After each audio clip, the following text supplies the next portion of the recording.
All right, rolling right along. We welcome here into the driver meeting room driver the number 33, Hartford Chevrolet, Clint Bowyer. Clint, welcome back to Auto Club Speedway. Your thoughts on taking the track here? Yeah, looking forward to it. Looking forward to a 400-mile race here. We were good here in the spring as a team, and I'm looking forward to the challenge of having Scott Miller as a crew chief. I mean, this is going to be a challenge for everybody.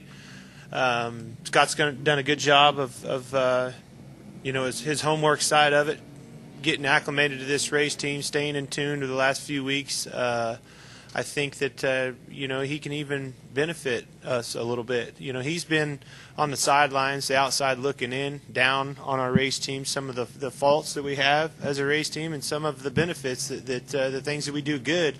And I think he can complement both sides of that and help out a little bit. So, it's going to be challenging to be able to go to work without Shane, but I think everybody's done a good job of stepping up and in preparation for this, and I think we'll be fine. We'll open up to questions from the media. Again, state your name and affiliation. We'll start with Wolfgang and then Bob Pockers. Wolfgang Monser from Germany, Rennsport Press Agency. Clint, with all this stuff happening the last weeks, I mean, this unpleasant things. I just follow it from the distance in Germany. I don't want to go into details, but my question is, does that have any effect on the working principle now with Richard Childers, or working morale, or just doing the same work like you did before? Well, it's taken a lot of attention, a lot of focus, away from some things, but to get this behind us was important. It was crucial, for the outcome of the rest of the year for RCR. I'm glad that we were able to do that. I guess they did pull back a little bit of the penalty or something, but, more importantly, I'm ready to look forward to these last few races, try to get the Cheerios, Hamburg Helper Chevrolet, Hartford, possibly this weekend, and Victory Lane again.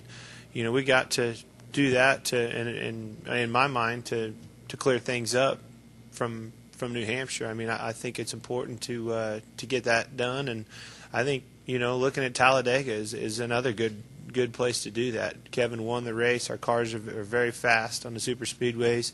Engine program is second to none, and I know that a lot of the other chasers are not looking forward to that. I mean, that's got to be an opportunity for us to pounce.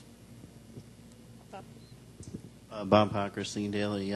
Were you happy at all that the suspension was reduced? And can you talk about Miller working as your crew chief and the dynamic with Dylan?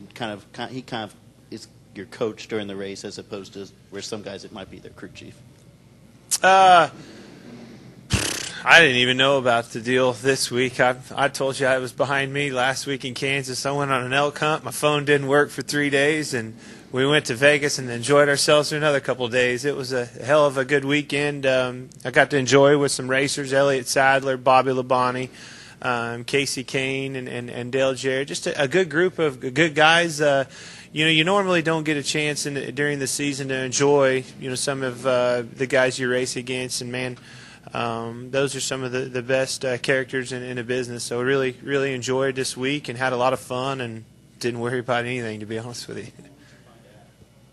I think my phone turned on, and I think it was Truth or Consequence. Elliot was driving. I looked up and said, "Where the hell are we?" I think it was Truth or Consequences where I finally found out what was going on. But sometimes it's neat to be able to just go out and get away completely, and I'm talking like completely away, and and enjoy yourself. It was a well-needed week. No, I like Wednesday sometime. I don't know. It's been a long week, Bob. Jim Hutter, Charlotte Observer. Clint, in 3 of the last 4 races, starting with the Richmond race, we've had 3 out of the 4. We've had 5 cautions or less. Number 1, have you as a driver noticed that? And number 2, when there are such a low number of cautions and such a large number of green flag runs, how difficult is it to adjust on your car during the race to make things better, or are you more concerned like getting on and off pit road fast because all the stops are green? Well, I mean, Goodyear's done such a great job of making the racing better, and I don't know that if there's a point to where it gets almost too good, and we might be approaching that. They're done an awesome job of making, things safe. You're not having tires, tire problems or anything like that, and those are the things that lead to cautions. And once you get a caution, a lot of times cautions will breed cautions. That's I do impart a little bit, I think, to the job Goodyear's done for us. It's easy to get yourself, greedy, and I think that some of these racetracks we've been to, I mean, look back in history. There's some of the tracks that do stretch out, and we have long runs. Kansas is definitely one of them. I thought we might see one of those mystery cautions come out, and they never did, but I wish they would have. I mean, we're in this together. Okay, presto, cars in competition. With all the rain, we've had a very green track by Sunday with all the qualifying and everything in the nationwide race. It's going to be rubbered up somewhat. It's going to be 91 degrees. Will that make it considerably slippery for the cars? Yeah, I think the hot weather will definitely. I think you get enough laps in on this racetrack by the time we get to Sunday with the nationwide race. All the stuff that goes on that the rubber is fine, but the heat will definitely play a toll on everybody. You'll be slipping, sliding around, and it'll make your hands will be full in the race car, and the guy that can manage his tires the most will be able to win the race.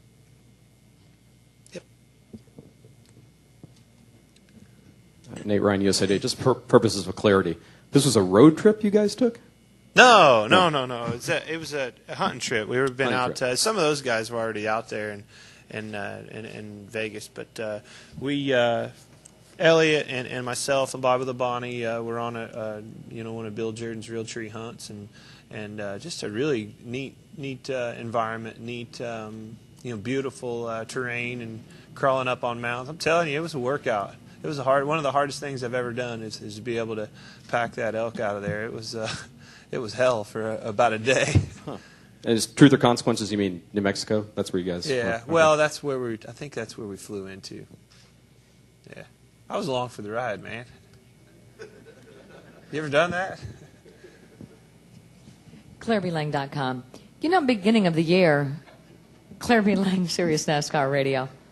At the beginning of the year, you seem sort of like you've come out of your shell a little bit through this whole thing. You spoke up at the news conference. I think it's a side of you that people like to see. Do you feel like you've maybe done that a little bit, maybe in the media, maybe getting people know you a little bit better?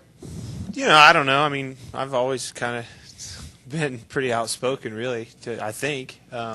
Just I like having fun. I enjoy what I do for a living. I enjoy racing. I don't know that I don't think I'm any different. I think I've just had a different scenario happen that I felt like I needed to speak, my opinion and have my voice be heard, and I did. It didn't really matter, so go on and yeah, I guess I'll go back in my shell again, but I don't know. Just I enjoy, like I said, I enjoy what I do. Like having fun and being around people, and you certainly get to see that in this sport as much as anything. Dustin Long, Landmark Newspapers. Clint, a couple years back in the chase when you got off the good start, up high in the points, how much as a driver were you aware of that, paying attention to things in the race? Obviously, lots being made about 9 guys within 102 points at this point. How much did that play on you? Did you think about it, or how did you avoid thinking about it and letting it impact what you did on the track or what your team did? You mean as far as like racing those guys? Yeah, racing, just how you did things, or did you ever feel like you had to? I've never came to a racetrack not expecting to win. You're there to win. You travel a long ways, and a lot of people's hard work and dedication go into it. I don't care who you're racing, you're trying to beat them. And sometimes doing that, when you're trying as hard as you can and giving it 100%, things happen.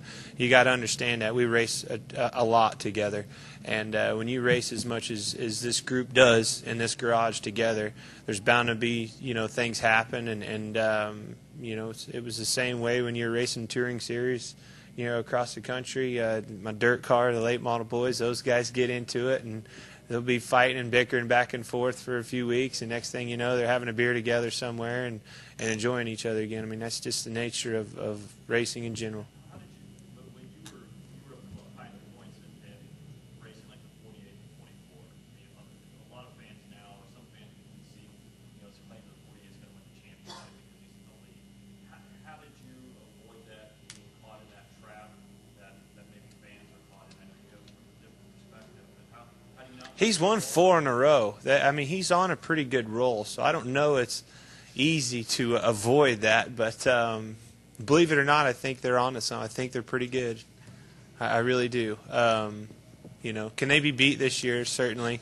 This year, more than any year, I've said it from the beginning of the chase and even halfway through the season, he's had moments of struggles, and certainly Kansas was one of them, but they turned the thing around and got an awesome finish out of it. But, he's definitely shown, signs of not being perfect all the time this year, and maybe one of those things can bite them. Usually it seems like when you're watching a 48 car, the right things happen at the right time all the time. They're always able to put themselves in that situation to benefit from somebody else's mishap or whatever the case may be. So I look at Dover. I mean, the 43 car was dominating the race, made a mistake, and the 48 was there for the pouncing and did just that. They just do a better job of putting themselves in the right situation most of the time. But I tell you, I think it's a more even, playing field than it's ever been. I don't think they have that one up on a competition every week, and I think that it's going to be a struggle to win that championship, all the way down to Homestead. I really do. I mean, look how close it is. It's close clear back to the 9th place guy. Jim Alexander from the Press Enterprise. The whole Kyle Busch Ruderman dust up last week sort of brought into focus the idea chase guys, non-chase guys running into each other on the track, so to speak. What's your take on that? Do you think that maybe the guys that aren't in the chase should have a little more respect or understanding for what these guys It's all respect. Okay. It all comes down to respect. No different than you working in an office or anything else. I mean, it's all about respect. If you show respect and give respect, you're going to get it back. And there's a lot of people, in a lot of situations that you got to take care of business. And it's no different than the 11 car and the 29 car miraculously, 30 minutes later gets into it in practice. I mean, it's just there has to be respect out there, and when there's not, things happen. Art Grant, Southern California Christian Entertainment. Earlier in the year when you ran the track, you were running a wing. This year this time you're coming back and running a spoiler. Is there any real difference, or is it just cosmetic? They've done such a good job of compensating for that. From the very first time, everybody was anticipating that. We got, put the spoiler on and the adjustments they made in the quarter panels, the shark fin going back. I mean, it's just, everybody was excited and it's like, all right, what's this going to do? And it's like, did you switch it? Did you put the spoiler on? You just, other than looking in the mirror and seeing a spoiler on there to a wing, it's just, you really don't feel anything as far as, the seat of your pants. Yep. Any other questions for 12th place chase driver and 2008 NASCAR Nationwide Series champion, Clint Bowyer?